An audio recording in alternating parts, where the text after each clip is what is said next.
আজকে আমাদের আলোচ্য বিষয় পরমাণুর গঠন চ্যাপ্টারের আউটবাউন্ড নীতি। এই আউটবাউন্ড নীতিটি কি কাজে লাগে না, আমরা যে ইলেকট্রন বিন্যাসের আগের দিন করেছি তার ক্ষেত্রে ইলেকট্রন কিভাবে পূর্ণ হবে তার জন্য আমরা একটা ডায়াগ্রাম করেছিলাম। অর্থাৎ এই যে ডায়াগ্রামটা করেছিলাম, 1s আগে ভর্তি হচ্ছে, তারপরে 2s, তারপরে 2p, 3s, এরকমভাবে ভর্তি হচ্ছে।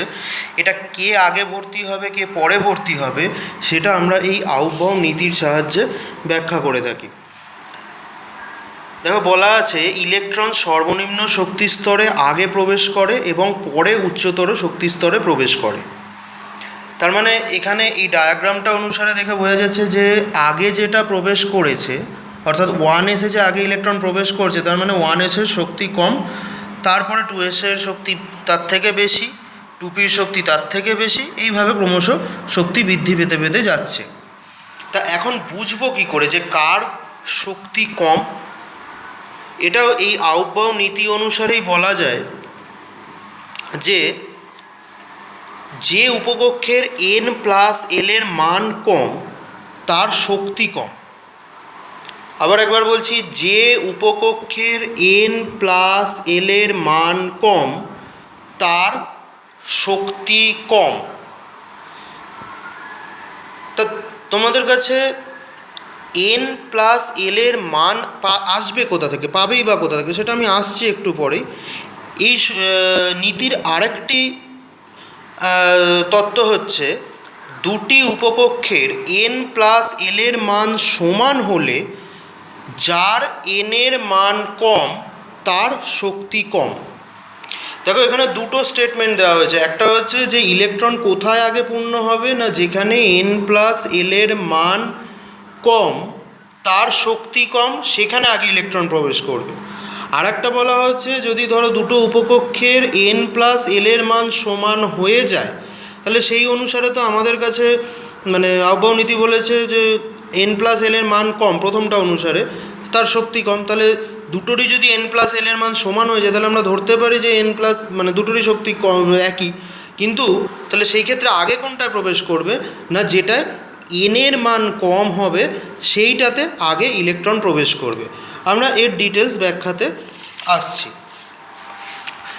প্রথমে দেখো এল এর মান কি এবং এটা কিভাবে তোমরা নির্ণয় করবে। আচ্ছা, আমি ওখানে অর্থাৎ আউটবাউন্ড নীতিতে দুটো মান বলেছি, একটা এন এর মান আর একটা এল এর মান।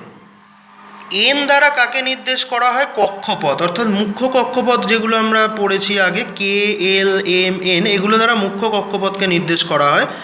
কে এর মান যেমন কে এর ক্ষেত্রে যেমন এন এর মান 1, এল এর ক্ষেত্রে যেমন 2, এম এর ক্ষেত্রে 3, এন এর ক্ষেত্রে 4, তেমনি উপকক্ষগুলোকে এল দ্বারা প্রকাশ করা, উপকক্ষের যে মানগুলো সেগুলো এল দ্বারা প্রকাশ করা হয়। এবং উপকক্ষ এস এর ক্ষেত্রে এল এর মান হবে 0, পি এর ক্ষেত্রে হবে 1, ডি এর ক্ষেত্রে হবে 2, এফ এর ক্ষেত্রে হবে 3। তাহলে এখন 1s এই উপকক্ষের এন আর এল এর মান কত? এন এর মান হচ্ছে 1 আর এল এর মান হচ্ছে 0। কারণ দেখো, 1 নম্বর কক্ষপথ তো বলেই দেওয়া হয়েছে কক্ষপথ 1, এবং এস উপকক্ষের ক্ষেত্রে এল এর ভ্যালু কত না 0, তাই জন্য 0। তাহলে n+l অর্থাৎ 1+0 হলো টোটাল 1। তেমনিভাবে 2s যদি হয় সেই ক্ষেত্রে 2 নম্বর কক্ষপথ, তাই জন্য 2, আর এস উপকক্ষের ক্ষেত্রে এটা 0 এল এর ভ্যালু, তাই 2+0 2। এই যে একইভাবে 2pর ক্ষেত্রে কক্ষপথ 2 আর এল এর ভ্যালু হচ্ছে 1, তাহলে 2+1 3। এমনিভাবে 3sটা হচ্ছে 3+0 3, 3pর ক্ষেত্রে 3+1 4, 3ডির ক্ষেত্রে দেখো 3 নম্বর কক্ষপথ ডি এর ক্ষেত্রে এল এর ভ্যালু কত? 2, তাহলে 3+2 5। 4s এর ক্ষেত্রে আবার দেখো 4+0, এস উপকক্ষের ক্ষেত্রে এল এর ভ্যালু হচ্ছে 0, তাই জন্য 4+0 4, আবার 4pর ক্ষেত্রে 4+1 5। তাহলে এক্ষেত্রে দেখে বোঝাই যাচ্ছে যে n+l এর মান কম সব থেকে, এটা 1s, তাই জন্য এটা আগে ইলেকট্রন প্রবেশ করেছে। তারপরে দেখো 2s, তারপরে 2s ইলেকট্রন প্রবেশ করেছে, তারপরে 2p, তাই 2pতে ইলেকট্রন প্রবেশ করেছে। এবারে দেখো, আবার এখানে খেয়াল করে দেখো 2p আর 3s এই দুটোর ক্ষেত্রে n+l এর ভ্যালু কিন্তু একই। তাহলে কোনটা আগে ইলেকট্রন প্রবেশ করবে না বলা হয়েছে যেটার এনের ভ্যালু কম, তো কোনটার এনের ভ্যালু কম? 2p-তে, তাই 2p-তে আগে ইলেকট্রন প্রবেশ করেছে, তারপরে 3s। এবারে আমরা চলে আসি 3p আর 3dর মধ্যে তুলনা করতে, 3d আর 4s এর মধ্যে তুলনা করতে। আমরা দেখেছি যে এই ডায়াগ্রাম অনুসারে যে 3pর পরে 4s পূর্ণ হয়, তারপরে 3d পূর্ণ হয়। কেন না খেয়াল করে দেখো, 3p-তে হচ্ছে n প্লাস l এর ভ্যালু হচ্ছে 4, আর 3d-তে হচ্ছে 5, আবার 4s-এ হচ্ছে 4। তার মানে 3d আর 4s এর মধ্যে কার n প্লাস l এর ভ্যালু কম? নিশ্চয়ই 4s-এ।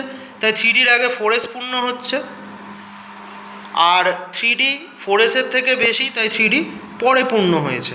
তাই জন্য দেখো আগে 4s পূর্ণ হয়েছে, তারপরে কিন্তু 3dটা পূর্ণ হয়েছে। আগে 4s পূর্ণ হয়েছে, তারপরে কিন্তু 3dটা পূর্ণ হয়েছে। আর যেখানে দুটোরই ভ্যালু 4, অর্থাৎ কোনটা 3pর ক্ষেত্রেও 4 আর 4s-এর ক্ষেত্রেও 4, তাহলে সেই ক্ষেত্রে কোনটার ভ্যালু n-এর ভ্যালু কম? 3pর ক্ষেত্রে n-এর ভ্যালু কম, তাই জন্য এটা আগে ইলেকট্রন প্রবেশ করবে, তারপরে 4s, তাই জন্য n-এর ভ্যালু বেশি হচ্ছে 4-এর ক্ষেত্রে, তাই জন্য এটাতে পরে ইলেকট্রন প্রবেশ করবে। তাহলে এখান থেকে নিশ্চয়ই বোঝা যাচ্ছে কোনটাতে আগে ইলেকট্রন প্রবেশ করবে, কোনটাতে পরে ইলেকট্রন প্রবেশ করবে, সেটা এটার এই n প্লাস l সূত্রের সাহায্যে আমরা ব্যাখ্যা করব। এখানে আর একটা নীতির কথা বলা হয়েছে, হুন্ডের মাল্টিপ্লিসিটি নীতি। এই নীতি কি বলছে? একটি উপশক্তি স্তরের কক্ষকগুলি যতক্ষণ ফাঁকা থাকে, একটি করে ইলেকট্রন একই ঘূর্ণনে প্রবেশ করে। আমি আরেকবার বলছি, একই উপশক্তি স্তরের কক্ষকগুলি যতক্ষণ ফাঁকা থাকে, একটি করে ইলেকট্রন একই ঘূর্ণনে প্রবেশ করে। এই কথাটার মানে কি?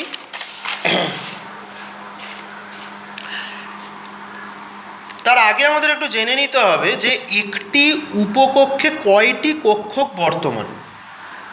একটি উপকক্ষে সর্বাধিক 2x l+1 সংখ্যক কক্ষক বর্তমান থাকে। আচ্ছা, কক্ষক বলতে আমরা কোনটাকে বুঝিয়েছি? কক্ষক বলতে আমরা দেখো প্রথমে যখন পরমাণু গঠনের ক্লাস করেছিলাম, সেখানে আগে বলা হয়েছিল যে একটা কক্ষপথ উপকক্ষে ভাঙে, আবার উপকক্ষ কক্ষকে ভাঙে।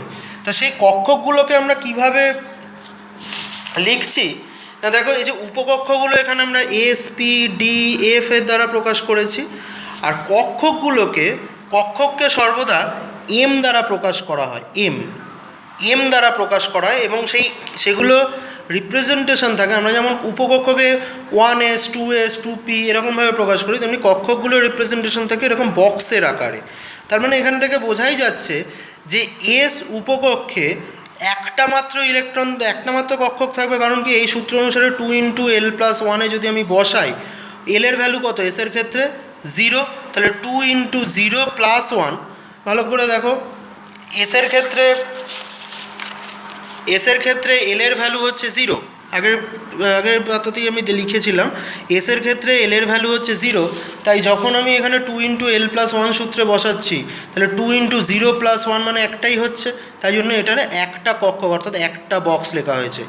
পি এর ক্ষেত্রে এল এর ভ্যালু কত ছিল? পি এর ক্ষেত্রে এল এর ভ্যালু ছিল 1, তাহলে সেই ক্ষেত্রে সর্বাধিক কক্ষক কটা হবে? 3টে, কারণ 2x1+1 3টে। তেমনি ডি উপকক্ষে এল এর ভ্যালু ছিল 2, তাহলে সেক্ষেত্রে 2x2+1 মানে 5টা। এফ এর ক্ষেত্রে এল এর ভ্যালু ছিল 3, তাহলে 7টা। অর্থাৎ এস উপকক্ষে একটা কক্ষক থাকবে, পি উপকক্ষে 3টে থাকবে, ডি উপকক্ষে 5টা থাকবে, এস উপকক্ষে 7টা কক্ষক থাকবে। এ তো গেল কক্ষক কটা হবে সেটা। এবারে এই কক্ষকে যে ইলেকট্রন ভর্তি হবে সেটা কার সূত্র অনুসারে? না, সেটা আমরা আগের যে নীতিটা পড়লাম, অর্থাৎ হুন্ডের মাল্টিপ্লিসিটি নীতি। সেটা কি বলেছিল না, একটি উপশক্তি স্তরে কক্ষকগুলি যতক্ষণ ফাঁকা থাকে, একটি করে ইলেকট্রন একই ঘূর্ণনে প্রবেশ করে। তার মানে দেখো, এই যে ধরো আমি P3 করেছি, একটা করে মানে কক্ষক 3টে পি উপকক্ষে। এবারে এখানে 3টে ঘরই প্রথমে ফাঁকা ছিল, তা 3টে ইলেকট্রনকে আমি কি করে লিখেছি? এই যে ইলেকট্রনকে সবসময় হাফ অ্যারো দিয়ে লেখা হয়, এরকম হাফ অ্যারো দিয়ে প্রকাশ করা হয়। তো এরকম হাফ অ্যারো দিয়ে প্রকাশ করেছে একটি করে ইলেকট্রন, এবং 3টে ঘরই ফাঁকা ছিল প্রথমে, তাই 3টে ইলেকট্রন এই ঘরে একটা বসিয়েছি, এ ঘরেও একটা বসিয়েছি, এ ঘরেও একটা বসিয়েছি। এবং সবকটার ঘূর্ণন কিন্তু একই দিকে, মানে ওপর দিকে মুখ করে রাখা হয়েছে। ঘূর্ণন বোঝানোর জন্য আমরা একটাকে ওপর দিকে মুখ করে লিখতে পারি, আর একটাকে নিচের দিকে মুখ করে লিখতে পারি। তাই এক ওপর দিকে যেহেতু সবকটা মুখ করে লেখা হয়েছে, তার মানে একই দিকে ঘুরছে। D6কে তুমি কিভাবে ভর্তি করবে এটা আমি লিখে দেখাই তোমাদের সামনে। 1টা 2টো 3টে 4টে 5টা ভর্তি হয়ে গেছে, কিন্তু আমার কাছে আছে কটা? 6টা। তাহলে 5টা ভর্তি হয়ে যাওয়ার পর আবার প্রথম ঘর থেকে পূর্ণ শুরু হবে, এবং এখানে অবশ্যই ইলেকট্রন যখন ভর্তি করবে তখন কিন্তু বিপরীত ঘূর্ণনে লিখতে হবে। এইভাবে যদি এখানে D7 থাকতো তাহলে এখানে আবার একটা ইলেকট্রন দিতাম এবং সেটা কিন্তু নিচের দিকে ঘূর্ণন থাকতো। তাহলে এইভাবে ইলেকট্রনকে কক্ষকে পূর্ণ করা হয়। এটাই হচ্ছে হুন্ডের মাল্টিপ্লিসিটি নীতি মেনে করা হয়েছে। তো এটা আমাদের কি কাজে লাগবে না, এইটার সাহায্যে আমরা কোনো উপকক্ষের স্থায়িত্ব বেশি, কোন উপকক্ষের স্থায়িত্ব কম সেটা নির্দেশ করতে পারি। তাকে বলা হয়েছে উপকক্ষের স্থায়িত্ব বেশি হয় যখন সেটি অর্ধেক বা সম্পূর্ণ ইলেকট্রন দ্বারা পূর্ণ থাকবে। এর মানেটা কি? এর মানে বলছে যে একটি উপকক্ষে, আগে দেখে নেওয়া যায় একটি উপকক্ষে সর্বাধিক কটি ইলেকট্রন থাকে। দেখো এখানে ইলেকট্রন সংখ্যা লেখা হয়েছে। আচ্ছা, তার আগে আরেকটা জিনিস বলে নেওয়া যাক যে একটি কক্ষকে সর্বাধিক 2টি ইলেকট্রন থাকতে পারে। একটি কক্ষক বলতে এই ঘরটা, এখানে সর্বাধিক 2টো ইলেকট্রন থাকতে পারে। 2টো ইলেকট্রন থাকতে পারে মানে একটা উপর দিকে মুখ, অর্থাৎ এটাকে ক্লকওয়াইজ ঘূর্ণন বলে, আর একটা নিচের দিকে মুখ থাকে, এটাকে অ্যান্টি ক্লকওয়াইজ ঘূর্ণন বলে। এছাড়া কি আর কোনো দিকে ঘূর্ণন হতে পারে?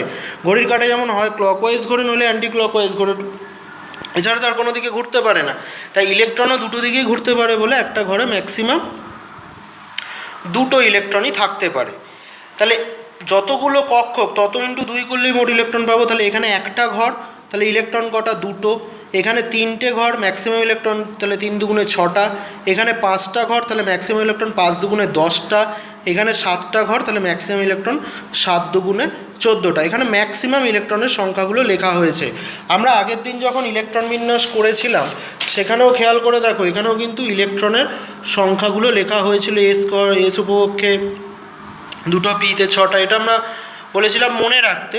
তাই এখান থেকে এটা বোঝা যাচ্ছে কেন 2টো 6টা ইলেকট্রন থাকবে বা 10টা 14টা ইলেকট্রন থাকবে, সেটা এই ঘরের ওপরে বা কক্ষকের ওপরে নির্ভর করে। এবং বলা হয়েছে এই কক্ষকগুলো পুরো পূর্ণ থাকলে বা অর্ধেক পূর্ণ থাকলে, যেমন পি উপকক্ষ 3টে ঘর আছে, সর্বাধিক 6টা ইলেকট্রন, তাহলে 6টা ইলেকট্রন থাকলে স্থায়ী হয়, বা অর্ধপূর্ণ মানে 3টে ইলেকট্রন থাকলে স্থায়ী হবে। কিন্তু এর থেকে যদি কম থাকে, 2টো বা বেশি থাকে 4টে, তাহলে কিন্তু এটা স্থায়ী হবে না। তাহলে এটা আমাদের বলার উদ্দেশ্য কি? দেখো আমরা আগের দিন একটা ইলেকট্রন বিন্যাস করেছিলাম কপারের। তাহলে সেই ক্ষেত্রে আমরা ইলেকট্রন বিন্যাসটা করেছিলাম, সবাই তোমরা অনেকেই আমাকে পাঠিয়েছো হোমওয়ার্ক করে, এবং আমি যেটা আগের দিন বলেছিলাম সেই অনুসারে সবার ঠিকই ছিল, 4:3 3D9।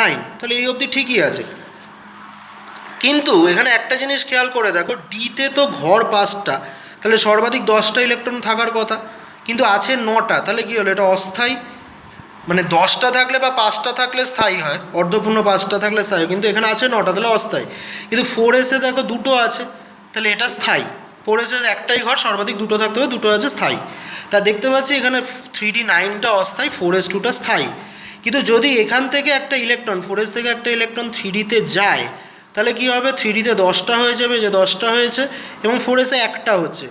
তাহলে 3D 10টা হলে এটা পূর্ণ, তাই এটা স্থায়ী। আবার 4Sটা একটা হলো মানে অর্ধপূর্ণ, তাহলে এটাও স্থায়ী।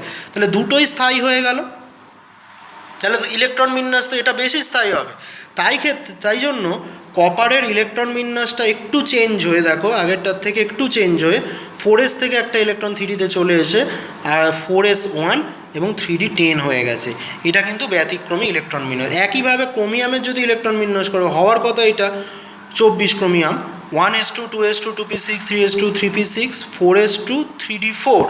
কিন্তু সেই একইভাবে 3d4টা অর্ধপূর্ণর থেকে কম, অর্ধপূর্ণ হলে 5টা হয় ডিতে, কিন্তু আছে 4টে, তাই অস্থায়ী। তাই জন্য এটাকে, আর 4s2টা স্থায়ী, তাই এখান থেকে একটা ইলেকট্রন যদি 3Dতে আসে তাহলে এটা অর্ধপূর্ণ হয়ে যাবে 5টা, তাহলে এটা স্থায়ী হবে। 4sটা অর্ধপূর্ণ হবে, তাহলে এটাও স্থায়ী হবে, তাহলে দুটোই স্থায়ী হয়ে যাবে। তাহলে একটা অস্থায়ী, একটা স্থায়ী থেকে নিশ্চয়ই দুটো যদি স্থায়ী হয় সেটা স্থায়িত্ব বেশি হয়।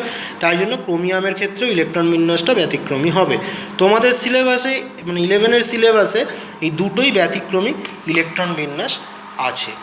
Thank you.